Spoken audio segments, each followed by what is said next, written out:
Terekam detik-detik aksi heroik seorang pemuda nekat menyelamatkan korban yang hanyut terbawa derasnya arus banjir. Diketahui peristiwa dramatis itu terjadi di salah satu lokasi objek wisata di Kampung Beling, Kecamatan Sibolangit, Kabupaten Deli Serdang, Sumatera Utara. Dalam video dibagikan akun Instagram @explore_siantar itu, tampak seorang pemuda memegang ban di tangan kirinya. Terdengar suara keramaian di belakang sang pemuda yang histeris melihat ada korban yang hanyut terbawa arus. Dengan sabar, sang pemuda menunggu waktu yang tepat untuk melemparkan ban ke arah korban hanyut.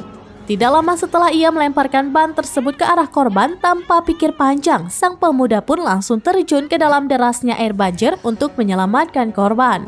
Banyak warganet yang memuji aksi heroik dan nekat pemuda Siantar tersebut.